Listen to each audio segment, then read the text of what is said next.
Ce projet est né durant la période du confinement, suite avec des échanges avec plusieurs enseignants qui étaient donc à la maison. Et moi, j'ai suggéré aux instituteurs, notamment, de faire des promenades découvertes dans les cimetières. Quel que soit le cimetière, nous avons une richesse de tombes sur lesquelles plusieurs matières et disciplines peuvent se raccrocher. Je prends par exemple les mathématiques, le français. On peut faire aussi du sport, on peut faire aussi de la botanique, on peut faire de la petite et de la grande histoire. Et une enseignante de Châlons m'a dit « Mais pourquoi tu joues pas le jeu ?» Donc j'ai décidé de venir au cimetière de l'Est, qui est l'un des 4 cimetières de Châlons, pour présenter une dizaine de personnalités pour les Journées du patrimoine, des personnalités qui sont nées sur la Troisième République. C'est le cas de Jean Richard, qui était maire de Châlons de 1904 à 1919, qui est mort en 1929. Alors Jean Richard, avant d'être maire, il a été journaliste et avocat. Au niveau de Châlons, il s'implante en étant président de la Société des Amis de l'Instruction, qui était une association au 19e qui soutenait l'école publique. Jean Richard a une double vie, si je peux employer, une double vie publique. Il est à Châlons avocat, mais il est aussi à Saint-Léger-sur-Dheune, propriétaire viticulteur. Ce qui fait qu'il assoit son autorité dans le monde rural en devenant président de l'Union agricole et viticole. Il succède à M. Gillot, qui était sénateur, maire de Sevray. Jean Richard, au niveau de Châlons, on lui doit le pont qui porte son nom, pont qui a été inauguré le 14 juillet 1913. Et à cette occasion, il y a eu une grande fête. On a inauguré d'ailleurs le même jour la Chambre de commerce, boulevard de la République. Et il y a eu une grande fête avec des feux d'artifice. Et les artificiers ont envoyé Il y a eu une erreur, une maladresse de tir, et ce qui fait que le public s'en est pas rendu compte, mais tout a explosé en même temps. Ça a donné un super feu d'artifice. Sauf que les artificiers ont dû sauter en Saône pour sauver leur peau. Voilà. Et Jean Richard, donc, est battu en 1900, juste après-guerre, lui est un des 4 conseillers non élus de sa liste, alors qu'il était, jusqu'en 1914, l'ennemi juré du journal de Saône-et-Loire, du Courrier de Saône-et-Loire. La guerre passant, il y a eu une alliance avec la Chambre de commerce, puisqu'on retrouve sur sa liste au municipal en 1919 plusieurs représentants du tissu industriel, notamment la famille Pinette, la famille Brille, qui était responsable d'une tuilerie, et on le retrouve sur sa liste. Sauf que les socialistes commencent à monter en puissance et placent 4 de leurs conseillers, dont un qui deviendra maire 6 ans après, M. Potonnier. Alors Jean Richard était un orateur. À la fin aux environs de 1880, entre 1880 et 1900, c'est lui qui rend hommage à tous ses amis républicains, libres penseurs. Lui-même est franc-maçon. Il est vénérable de la loge Les Vrais et Ailés durant 34 ans. Entre 1905 et 1907, il siège au Conseil de l'Ordre du Grand Orient de France. Alors les autres tombes, il y a des résistants, notamment la famille de M. Deliri et son épouse, qu'on a un peu oubliée, mais qui a été la première conseillère municipale élue en 1945. Ensuite, vous avez M. Georges Gossot. Georges Gossot, complètement oublié à Châlons, sauf que ce représentant de commerce radical socialiste, qui ne s'est jamais présenté à une élection, a été arrêté avec 5 autres Châlonnais le 5 juin 1944 par la milice. La milice était allée plus loin que les Allemands en faisant descendre l'horaire du couvre-feu, qui était à 20h, et eux ont décidé que ça serait à 18h. Et durant plusieurs semaines, la milice va mener une vie très dure aux Châlonnais, et notamment à des personnes très engagées. On parlera de M. Gossot et de ses faits. Ensuite, vous avez 2 compagnons du devoir, dont l'un a été employé municipal, M. Jean-Marius Couchou, qui est décédé en 1991. Il avait pris sa retraite en 1971 et il a été embauché à la ville de Châlons en 1934. C'est le chef serrurier. Et vous avez M. Meunier qui a été charpentier à Avenue Monod. Son fils a été franc-maçon à la loge Progrès Égalité, l'une des 2 loges de Châlons jusqu'en les années 60. Vous avez monsieur Damichel, Jean Damichel, le premier instituteur fusillé à Châlons, enfin fusillé non pas à Châlons, mais arrêté par la Gestapo et fusillé au Mont-Valérien. On passe par la tombe de monsieur Satonnet et on termine par monsieur Combas, avocat. J'ai choisi ces 11 personnes car elles sont représentatives de l'évolution de Châlons à une période donnée, c'est-à-dire la Troisième République. Elles ont tenu toutes des fonctions publiques, plus ou moins connues. M. Couchelou était inconnu des Chalonnais. N'empêche qu'en tant que compagnon responsable des Compagnons du Devoir à Châlons, il a eu une responsabilité puisqu'il accueillait régulièrement avec son épouse, qui était la maire de la Cayenne, des compagnons de toute la France qui venaient à Châlons. Monsieur Combas a démarré sa carrière en tant qu'avocat à Châlons. Il a été magistrat, président de la cour d'assises à Lyon. Et il a tenu un rôle important au moment de l'affaire. Il était assesseur au moment de l'affaire Dominici à Digne, dans les années 50. C'est la seule visite en Bourgogne, il y en a d'autres en Franche-Comté. Ça se fait bien entendu dans les cimetières parisiens qui ont une grande richesse. Je pense par exemple au Père-Lachaise où un illustre Chalonnais vivant de nom est enterré. Ça se fait depuis une vingtaine d'années. Et à Châlons, avec le service du patrimoine, nous comptons renouveler ces visites par rapport à l'histoire des chapelles, par exemple, l'histoire de l'architecture. On peut aborder, comme je le disais tout à l'heure, plusieurs disciplines. Pourquoi ne pas aborder aussi le problème des religions? Dans ce cimetière a existé, à l'ouest, en bordure de la rue de Rochefort, un carré dédié aux Juifs. On peut aborder effectivement différents sujets en fonction des âges. Le problème de la religion, on peut l'aborder avec des jeunes. Il y a des gens qui sont croyants. Monsieur Jean Richard n'était pas croyant. Même si on voit des croix. Même si on voit des croix, c'est sa nièce, sa famille. Monsieur Deliri est un croyant, profondément croyant. Pour l'instant, ces visites, 30 personnes le samedi d'inscrites, autant le dimanche. Et même, j'ai dû freiner certains de mes amis qui voulaient se joindre. Et nous envisageons une nouvelle visite, vraisemblablement aux environs de la Toussaint. Pas le jour de la Toussaint, parce qu'il y a beaucoup de monde. Nous nous trouvons ici devant une tombe d'une famille illustre de Châlons, la famille Deliri. Alors, illustre, Pierre Deliri, lui est sans doute le Chalonnais qui parlait et comprenait le mieux l'allemand. Avant l'arrivée des Allemands dans cette ville, très jeune collégien, il a eu des échanges et il a été à l'école à Strasbourg. En Allemagne, il a eu des échanges à l'âge de 14-15 ans. Pierre Deliri participe à la Première Guerre mondiale, il revient avec la Légion d'honneur. Lorsqu'éclate le conflit de 39-45, il est directeur commercial d'une entreprise de commerce à Châlons, la famille Balland-Brugnot, qui paie un lourd tribut. Lui comprend que Châlons se trouve sur un axe important de la Seconde Guerre mondiale. C'est un agent de renseignement pour les forces anglaises. Et très vite, il transmet à Châlons, on fabrique des chars, on fabrique aussi des bateaux au Petit Creusot. Et les Anglais veulent bombarder Châlons pour retarder les Allemands. Et Pierre Deliri, grâce aux multiples informations qu'il transmet, évite à la ville de Châlons d'être bombardée. Et en remplacement de ce bombardement, les forces anglaises donnent aux résistants comme ordre de bombarder le barrage de Gigny, ce qui fait que ça assèche ça fait baisser le niveau de la Saône, ce qui fait que les vedettes qui pouvaient circuler sur la Saône ne circulent pas sur la Saône. Malheureusement, Pierre Deliri est dénoncé. Il est arrêté en 1943 à Autun.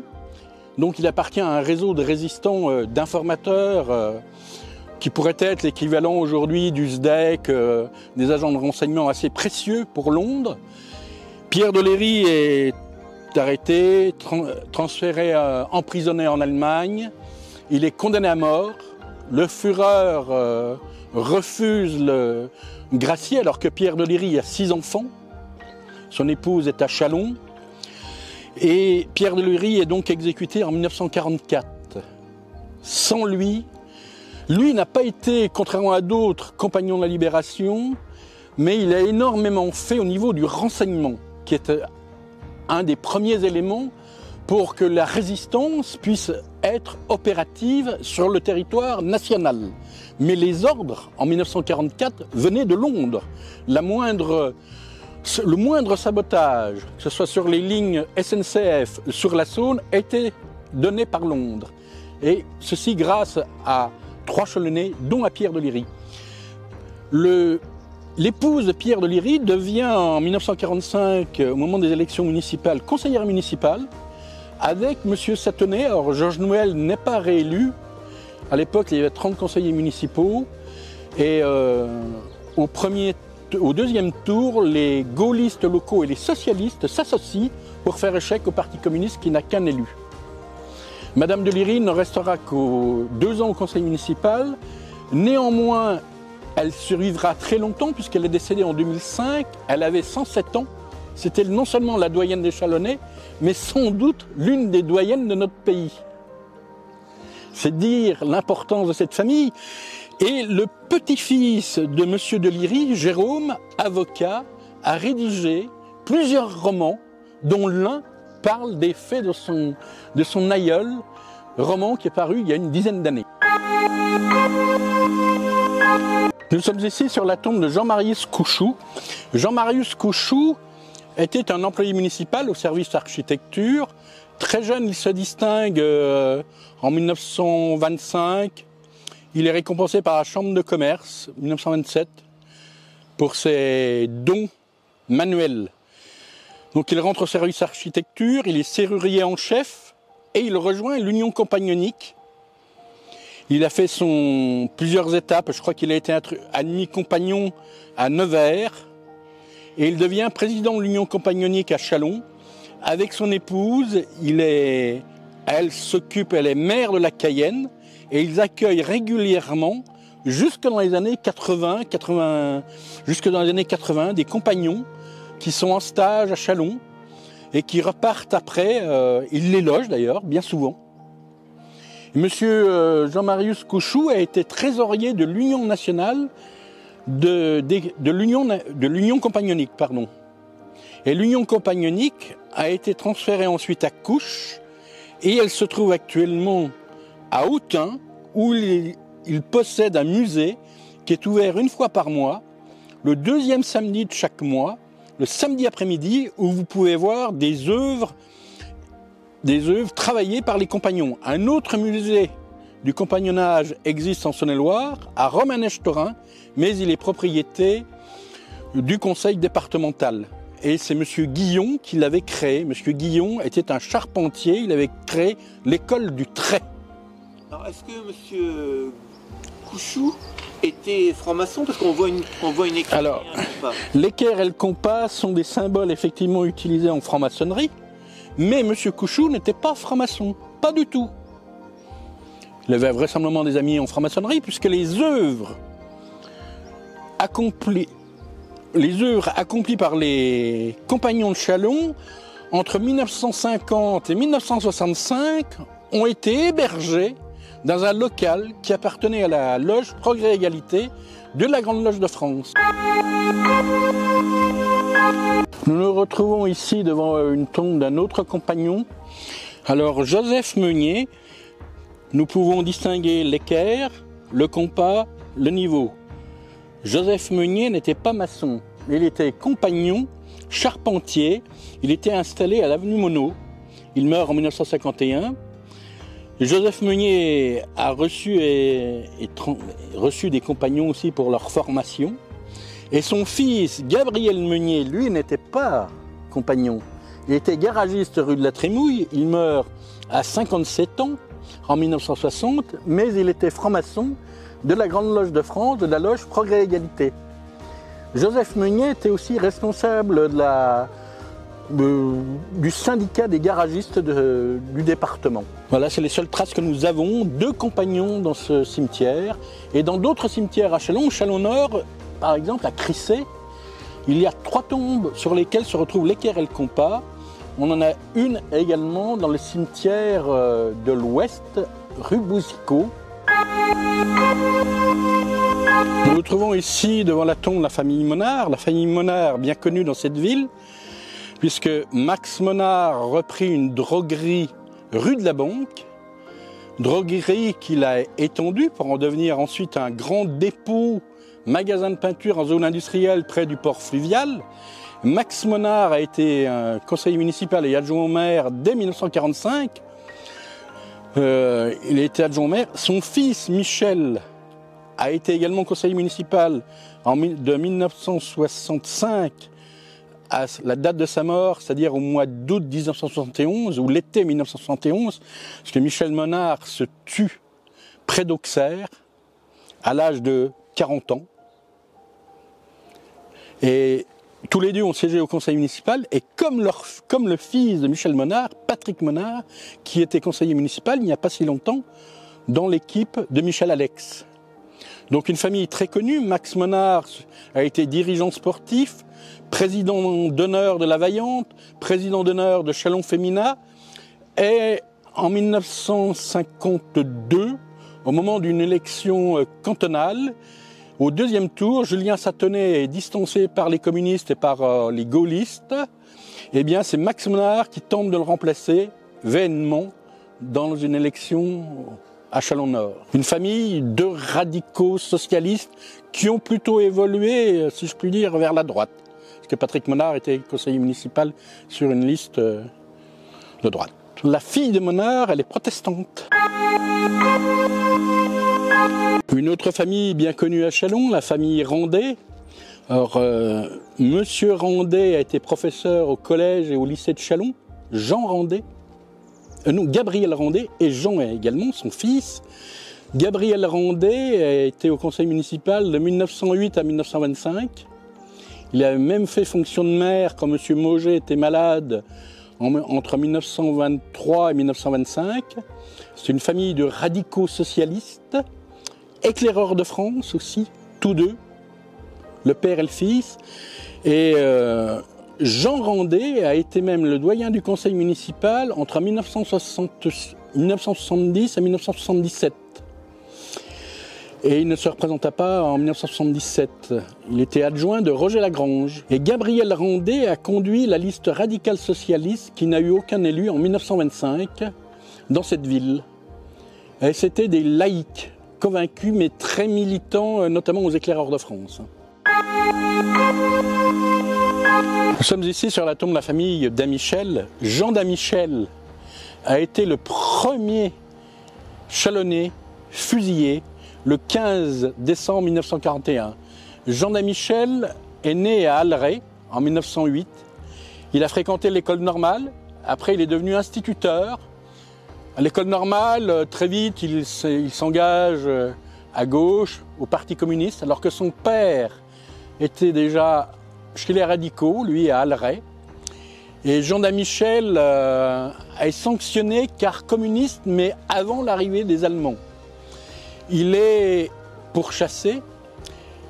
Il enseigne à Verdun-sur-le-Doubs, puis à Saint-Jean-des-Vignes. D'ailleurs, à Saint-Jean-des-Vignes se trouve la place Jean Damichel, qui vient d'être rénovée. Et Jean Damichel, poursuivi par le gouvernement de Vichy, a été nommé, où il est arrêté en 1941, à Crécy-sur-Somme, près de Bourbon-Lancy. Il organise la restructuration du Parti communiste avec un dénommé M. René Moreau, qui était à l'époque le secrétaire fédéral du Parti communiste clandestin. René Moreau sera secrétaire fédéral du PC jusqu'à les années 50 et il est sanctionné par ses camarades qui ne peuvent pas admettre qu'il soit aussi employé de préfecture. René Moreau est devenu par la suite, dans les années 80, maire d'une petite commune, Jour-les-Vaux, à côté de Nolay. Il a écrit une monographie, mais il avait, tout en étant communiste, il avait rompu avec l'appareil fédéral du Parti communiste, et notamment avec André Fèvre, qui l'a remplacé en 1950. Pour en revenir à Jean Damichel a écrit une lettre que le Parti communiste a publiée régulièrement à plusieurs reprises dans l'Humanité à son épouse, Marcelle, qui reste dans les annales. Et Jean Damichel, outre une place à Châlons, une école possède son nom à Saint-Vallier, qui est un fief de longue date du PCF dans ce département. Et à Crécy-sur-Somme, une plaque a été inaugurée il y a une quinzaine d'années.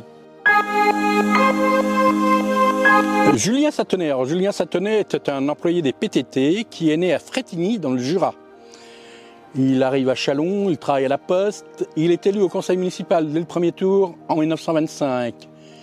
En 1925, le maire se nomme Monsieur Jean-Baptiste Potonnier. Il ne restera maire que quelques mois car en janvier 1926, il meurt.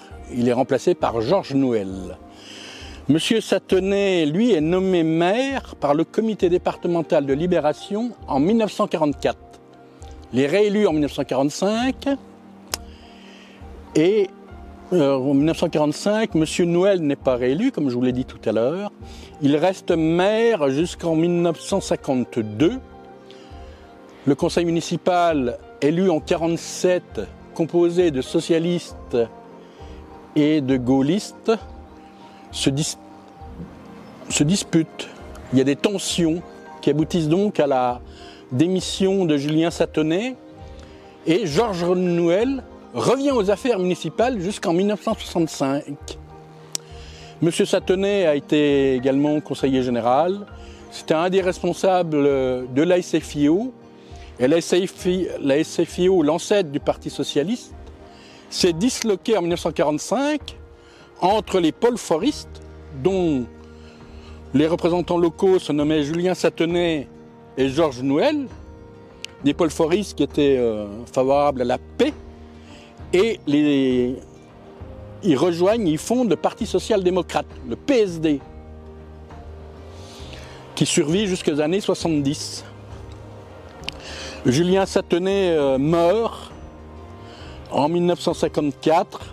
La population rend hommage, un vibrant hommage à ce Chalonnais, résistant, mais discret, administrateur efficace, paraît-il.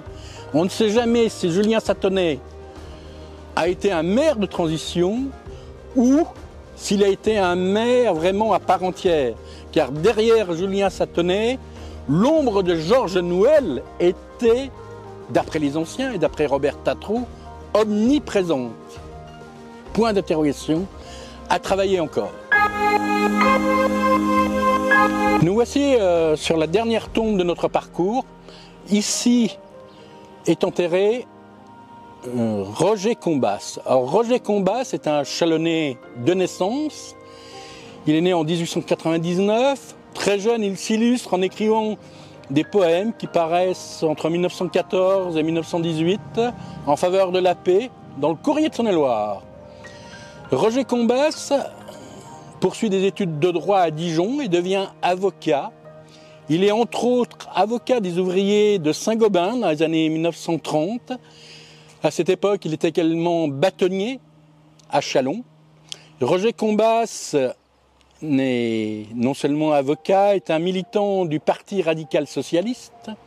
Il est initié en 1925 au sein de la loge Les Vrais Ailés du Grand Orient de France. Mais ensuite, Roger Combas poursuivra sa carrière maçonnique au sein de la Grande Loge de France, au sein de la loge Progrès Égalité. Roger Combas, à l'issue de la Seconde Guerre mondiale, devient magistrat. Il est assesseur dans l'affaire Dominici à Digne. Ensuite, Roger Combas devient président de cour d'assises du Rhône, à Lyon, qui l'amène notamment dans une affaire célèbre judiciaire qui a eu ses conclusions à Lyon, à poursuivre un apprenti boucher à Bron, Jean-Marie Deveau, qui s'est auto-accusé du crime de la fille de ses patrons bouchers. Jean-Marie Deveau a été relaxé en 1969. Malheureusement, Roger Combas n'a pas attendu ce résultat puisqu'il est décédé de maladie en 1967, le 4 mars 1967, la veille du premier tour des législatives où ses amis redeviennent presque majoritaires à l'Assemblée nationale. Et Roger Combas a bataillé très dur aux Assises du Rhône dans les années 60 face à un autre avocat qui se nomme Maître Soulier, bien connu sous le pseudonyme Godas, entre guillemets. Maître Soulier, toujours en vie, toujours avocat de la Fédération française de football, a eu une carrière politique à Lyon comme adjoint au maire de Francis Colombe, a été député mitterrandiste, puis député européen. Et ils ont donc tous les deux été avocats, tous les deux francs-maçons. Et Roger Combas est sans doute l'un des illustres hommes judiciaires de cette ville. C'est pourquoi j'attire l'attention plus spécialement des avocats chalonnais, de ses amis ou ex-amis francs-maçons. Il a été entre autres responsable de multiples associations, de la Croix-Rouge, de la SPA.